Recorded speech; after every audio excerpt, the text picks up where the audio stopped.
in your prepared statement that there are three basic criticisms of the FBI which it is addressing. The one that I was struck by was the middle one, where you say that the FBI failed to exchange information with other elements of the intelligence community, and that it is addressing that failure or that criticism.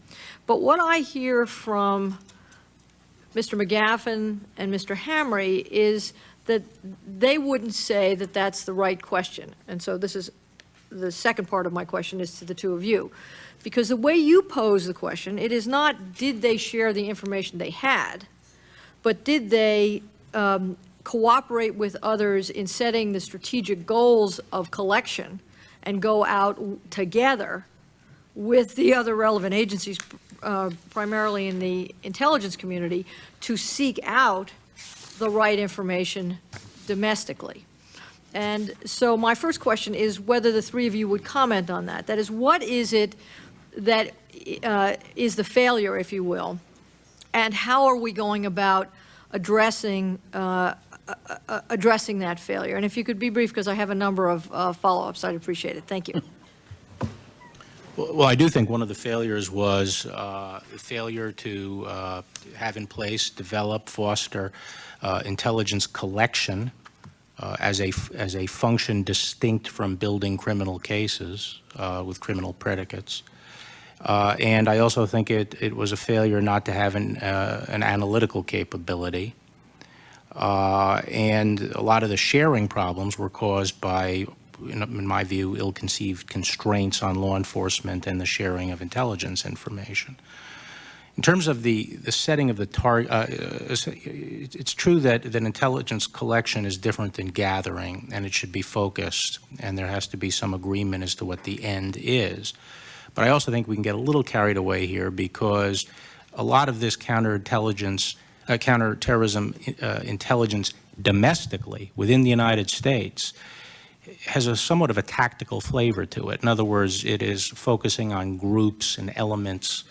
It's not sort of sitting back and saying, where's the next threat coming from? And, is this a breeding ground for terrorists over here in this part of Africa or what have you? That's CIA's function. But the function of sort of protecting the homeland when groups get into the United States has a certain operational tactical flavor to it. And I'm not sure that it's the same as sort of doing national intelligence estimates and sitting around figuring that, I don't think it takes that long to figure that out, frankly. Some of bin Laden's involvement in international terrorism first came to the attention of the intelligence community in the early 1990s, as his direct involvement in planning and directing terrorism became more evident. The Counterterrorism Center, or CTC, created a unit to focus specifically on bin Laden and the threat he posed to U.S. interests. CTC personnel recognized as early as 1996 that bin Laden posed a grave danger to the United States. Following the August 1998 East Africa embassy bombings, the Director of Central Intelligence, or DCI, placed bin Laden's terrorist network among the intelligence community's highest priorities. The DCI raised the status of the threat further still when he announced to CIA managers in December of 1998, quote, "We are at war with bin Laden. There were no resources or people spared in this effort, either inside the CIA or the intelligence community," end quote. These were strong words. Rather than having a galvanizing effect, however, the Joint Agreement records revealed that the intelligence community continued to be a fragmented, comprehensive strategy for bin Laden. The record also shows that the DCI was either unable or unwilling to enforce consistent priorities and marshal resources across the community. Evidence of a fragmented intelligence community can be found in the limited distribution of the DCI's declaration. The community as a whole had only a limited awareness of the statement. For example, although some senior NSA and DIA managers were aware of it, few FBI personnel were. The assistant director of the FBI's Counterterrorism Division told the Joint Inquiry that he was not specifically aware of that declaration of war. Equally disturbing, Joint Inquiry interviews of FBI field personnel showed that they did not know of the DCI's declaration. Some had only passing familiarity with bin Laden and al-Qaeda before September 11th. Senior U.S. military officers were also unaware of the DCI's declaration. A former chief of the unit in the DCI's Counterterrorism Center, formed to focus on bin Laden, put it succinctly, quote, in my experience between 1996 and 1999, CIA's Director of Operations was the only component of the intelligence community that could be said to have been waging the war against bin Laden against the United States in August of 96. The rest of the CIA and the intelligence community looked on our efforts as eccentric and at times fanatic, end quote. Additional evidence of the absence of a comprehensive counterterrorism strategy and authoritative leadership can be found in the plan, as the DCI described in testimony before the joint inquiry. Quote, in spring of 1999, we produced a new comprehensive operational plan of attack against bin Laden and the al-Qaeda network inside and outside of Afghanistan. The strategy was previewed to senior CIA management by the end of July of 1999. By mid-September, it had been briefed to the CIA operational level personnel, to NSA, to the FBI, and other partners. The CIA began to put in place the elements of this operational strategy, which was structured the agency's counterterrorism activity until September 11th of 2001, end quote. According to documents reviewed by the Joint Inquiry, in 1999, the plan consisted of a variety of CIA covert actions against bin Laden. Later, in the year 2000, the plan came to include or focus principally on CIA covert action and technical collection aimed at capturing bin Laden. The plan was also significant for what it did not include, which was 1. A community estimate of the threat bin Laden network posed to the United States and to U.S. interests overseas. 2. Significant participation by elements of the intelligence community other than the CIA. 3. Delineation of the resources required to execute the plan. 4. Decisions to downgrade other community priorities to accommodate the priorities of the plan. 5. Attention to the threat and vulnerabilities of the U.S. homeland. 6. Discussion of FBI involvement in the plan. The Assistant Director of the FBI's Counterterrorism Division testified to the Joint Inquiry that the FBI had no war plan against bin Laden. Absolutely. We did not have a plan at that time, he said. When asked how the FBI's counterterrorism program fit into the overall community program, the Assistant Director replied, quote, I am not sure if I know the answer to that. I talked to the DCI briefly about this. I've talked to the CTC chief before. The answer to your question is, I don't know the answer, end quote. The lack of involvement by agencies other than the CIA is particularly troubling, given gaps in efforts by those agencies to address the threat. For example, while the CIA devoted resources to bin Laden, covert action, and Afghanistan, the FBI focused on investigating funding for terrorist groups other than the al-Qaeda network, even though FBI leadership recognized after the embassy bombings in August of '98 that al-Qaeda posed an increasing threat. In some FBI field offices, there was little appreciation for bin Laden and al-Qaeda, including the San Diego office, where FBI agents would soon discover, after September 11th, connections between terror sympathizers and at least 2 of the hijackers. Consistent with this evidence of the absence of a comprehensive strategy is a senior finding by the Inspector General for the Department of Justice that the FBI had never performed a comprehensive written assessment of the risk of the terrorist threat facing the United States. The report went on to say, quote, such an assessment would be useful not only to define the nature, likelihood, and severity of the threat, but also to identify intelligence gaps that needed to be addressed. Moreover, comprehensive threat and risk assessments would be useful in determining what to allocate attention and resources to, programs and initiatives to combat terrorism, end quote. This assessment still had not been completed as recently as FBI Director Mueller's joint inquiry testimony on October 17, 2002. Likewise, the DCI's National Intelligence Council never published a national intelligence estimate on the threat bin Laden and al-Qaeda posed to the United States. Absent a comprehensive strategy for combating the threat bin Laden posed, the DCI could not be assured that the entire intelligence community would focus on the war.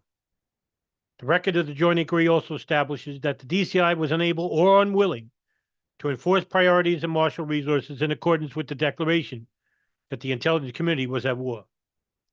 Despite the DCI's declaration, Joint Inquiry heard repeatedly about CIA intelligence priorities that competed with bin Laden for personnel and funds, including other high-priority intelligence targets worldwide. NSA Director Michael Hayden described to the Joint Inquiry the situation at his agency before September 11th. Quote, "We, like everyone else at the table, were stretched thin in September of 2001. The war against terrorism was our number one priority. We had about 5 number one priorities, and we had to balance what we were doing against all of them," end quote. General Hayden also explained that he knew what NSA had to do to target bin Laden, but he had been unable to obtain sufficient community support and resources. He went on to say, quote, "Given all the intelligence priorities, it would have been difficult at that time within the intelligence community or the Department of Defense to accept the kind of resource decisions that would have been necessary to make our effort against the target more robust. NSA was focused heavily on a range of regional and global issues.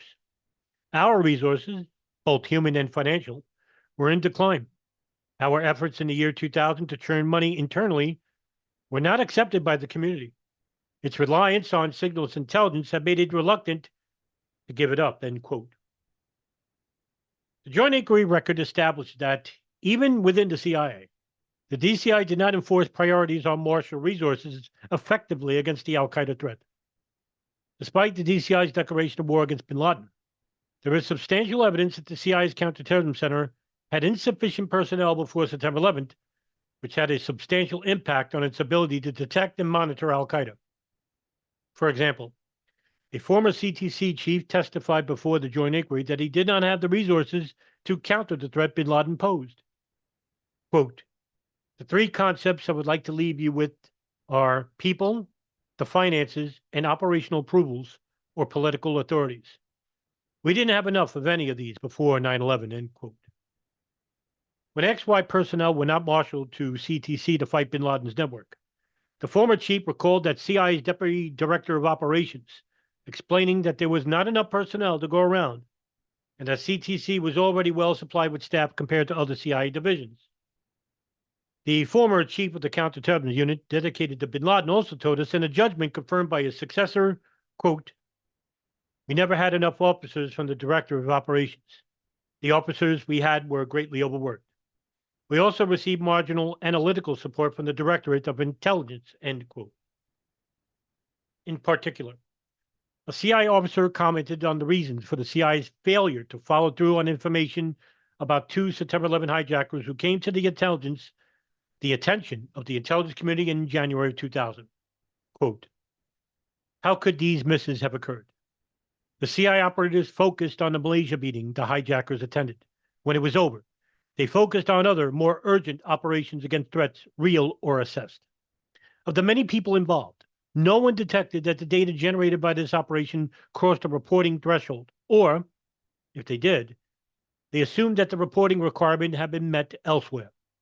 They are the kinds of misses that happen when people, even very competent, dedicated people, such as the CIA officers and the FBI agents and analysts involved in all aspects of the story, are simply overwhelmed," end quote. On September 12, 2002, there was a substantial infusion of personnel into the CTC. No comparable shift of resources occurred in December of 1998 after the DCI's declaration of war, or in December of 1999 during the Millennium Crisis, or in October of 2000 after the attack on the USS Cole. In testimony before the Joint Inquiry, DCI George Tenet asserted, in hindsight, "I wish I had said let's take the whole enterprise down and put 500 more people there sooner." It is noteworthy that the DCI's comments were limited to the CIA and did not encompass the resources of other agencies within the intelligence community. In response to questions about efforts to obtain additional counterterrorism resources, DCI Tenet described to the Joint Inquiry his inability before September 11th to generate necessary support within the executive branch. Quote, "I would ask every year in the budget submission.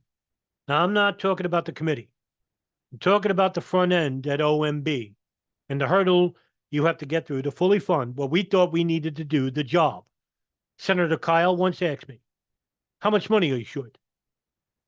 I'm short about 900 million to 1 billion every year for the next 5 years is what I answered. And we were told that everybody downtown, for as long as anybody would listen, and never got to first base. So you get what you pay for in terms of our ability to be as big and robust as people. And when I became director, we had case officers around the world. Now we're about up to so and so, and the president's given us the ability to grow that number by another so and so. And everybody wonders why you can't do all the things people say you need to do. Well, if you don't pay at the front end, it ain't going to be there at the back end, end quote.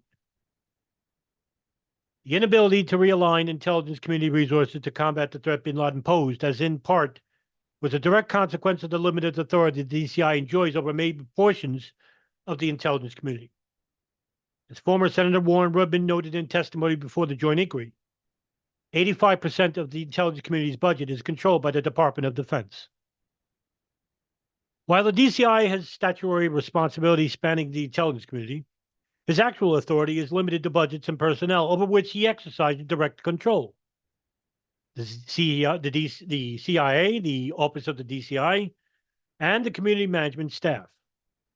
As former House Intelligence Committee Chairman Lee Hamilton told the joint inquiry, quote, currently, the Director of Central Intelligence, the leading intelligence figure, controls but a small portion of his budget.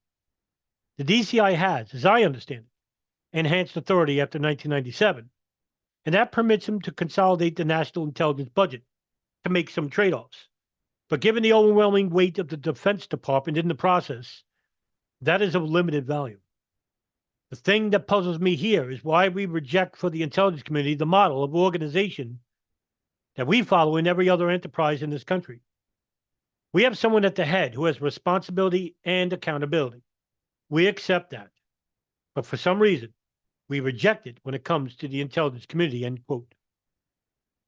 In sum, the joint inquiry found leadership and structural failings in the intelligence community response to the bin Laden threat. Proposals to reconstruct the community are examined in another section of this report.